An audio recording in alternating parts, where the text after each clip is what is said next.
On vous le promet, la voiture électrique sera le véhicule d'avenir. Il faut lutter contre les gaz à effet de serre et surtout contre l'essence chère. Différents constructeurs développent des modèles. On va vous en présenter un aujourd'hui dans C'est vous sur 20.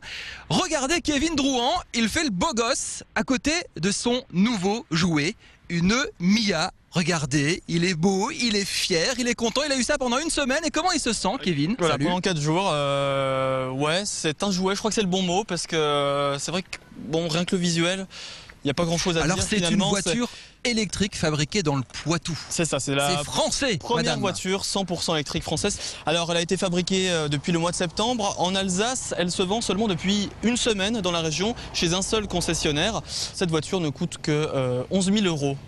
Donc finalement par rapport à la moyenne. Avec aide d'État déduite. Avec les aides d'État et avec l'aide de la région notamment. Donc ça c'est une spécificité alsacienne.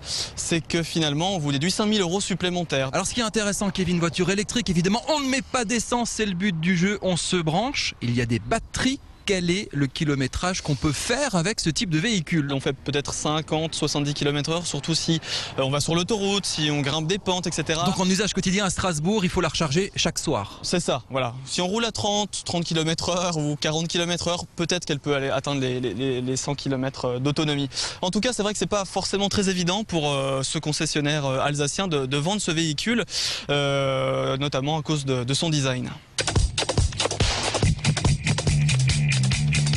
C'est un beau défi que de vendre une voiture toute électrique. C'est vrai que l'aspect esthétique, donc là ça va vraiment dépendre de chacun, mais c'est pas tant sur le look extérieur que les difficultés vont être rencontrées, c'est plus sur la viabilité des batteries, les formules d'entretien, les caractéristiques en termes d'autonomie, de vitesse, d'accessibilité. Une voiture atypique, vous l'avez compris, c'est censé se développer, l'offre est de plus en plus importante, mais au quotidien, Kevin, les infrastructures, est-ce qu'elles existent? C'est l'une des principales questions. Est-ce qu'on peut vivre quotidiennement avec un véhicule électrique? Il faut compter sur ce type de bornes.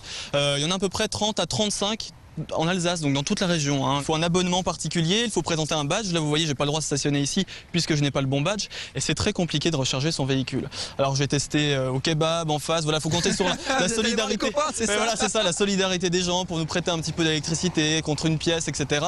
Mais si on n'est pas équipé, ça sert à rien de se lancer là-dedans, ça c'est clair. Je me souviens de notre grande soirée électorale de dimanche soir où nous avons couvert l'élection de François Hollande et nous étions en Mia. Voilà, donc vous avez failli empêcher d'ailleurs l'accès aux pompiers, place Brandely, c'est ça, voilà. C'est ça, parce que la voiture ne démarrait plus. Ne démarrait pas, ouais. On s'est garé place Gutenberg et vous avez eu toutes les peines du monde voilà. à essayer de recharger le véhicule. Et en fin de compte, je n'ai pas l'impression que pour l'instant, c'est de toute façon le cas, qu'il y ait beaucoup de voitures électriques en Alsace. Même les personnels des parkings, etc. ne savent pas forcément encore les utiliser, comment ça fonctionne. On a essayé un petit peu toutes les cartes, hein, vous vous rappelez, aucune oui. ne fonctionnait. Donc voilà, ça c'est des choses à améliorer. La plupart des prises ici sont réservées au Prius, au Toyota Prius. Et ce partenariat va aboutir finalement d'ici un an. Et les prises risquent peut-être de partir, on ne sait pas trop. Peut-être qu'il va y avoir un engagement de la ville. Enfin, en tout cas, j'ai posé la question à Alain Fontanel qui s'est occupé de ce dossier et qui est adjoint à la mairie de Strasbourg.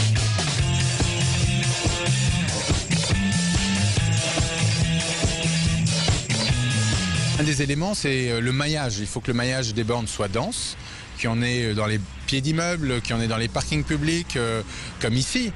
C'est des choses que l'on a commencé à développer, il faut qu'il y en ait encore plus. Et puis, effectivement, l'abonnement, il faut que ça soit simple. Alors, rouler avec une Mia, on l'a dit avant, c'est un physique un peu particulier tout de même. Est-ce que vous avez retenu l'attention de la ville, des habitants? Est-ce qu'on vous a regardé bizarrement? Alors je pense que tout le monde maintenant va me reconnaître, hein. Ça fait 4 jours que je navigue un petit peu dans la ville avec ce véhicule et voilà, on a exactement... avec le pot de yaourt électrique, c'était lui. C'était lui, voilà, sur les blocs, partout on en parlait. Et oui, il y a énormément de regards, énormément de sourires, de rires quand on s'arrête au feu, les gens ouvrent leurs portes, voilà, on discute un petit peu, il faut présenter la voiture, hein. C'est très divertissant au premier abord, mais c'est vrai qu'au bout de 5 jours c'est un petit peu épuisant, voilà, on se fait montrer du doigt, les gens rigolent, etc. Alors vous avez rencontré des vrais aficionados de la voiture électrique, des Alsaciens qui militent pour ces véhicules, qui militent pour davantage d'infrastructures, et c'est censé vraiment se développer au travers de ces personnes-là qui sont sur le terrain. J'ai rencontré Johan Nussbaumer. Alors lui, c'est un homme qui a une entreprise qui finalement édite plusieurs sites internet pour promouvoir le véhicule électrique, et lui il y croit, le véhicule électrique va prendre place dans les villes. Alors C'est vrai que plus le prix de l'essence augmente, plus la voiture électrique devient rentable, devient intéressante pour les consommateurs.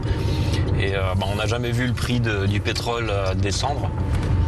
Donc voilà, je pense qu'il va continuer à augmenter et la voiture électrique va devenir une solution de plus en plus économique, puisque les véhicules aussi vont être fabriqués en plus grand nombre.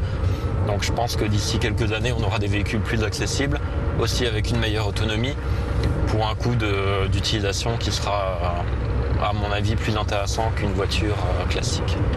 Alors Kevin, verdict finalement sur cette Mia électrique? Alors pour moi finalement elle n'irait pas personnellement, puisque comme je vous l'ai dit j'habite au 4e. Donc ça ne convient pas à tout le monde? Ça ne convient pas à tout le monde, ça convient surtout à une clientèle citadine, et c'est surtout là-dessus que compte Mia pour les grandes agglomérations comme Strasbourg, comme Bordeaux ou Paris. Voilà, pour faire des trajets très courts, des trajets quotidiens d'une quinzaine de kilomètres par exemple du domicile au travail. Merci beaucoup Kevin, on se retrouvera la prochaine fois pour un autre test, peut-être dans notre véhicule. Pour vous remercier, on va peut-être vous faire tester une Ferrari. Ou une Porsche, j'aime bien les Porsche.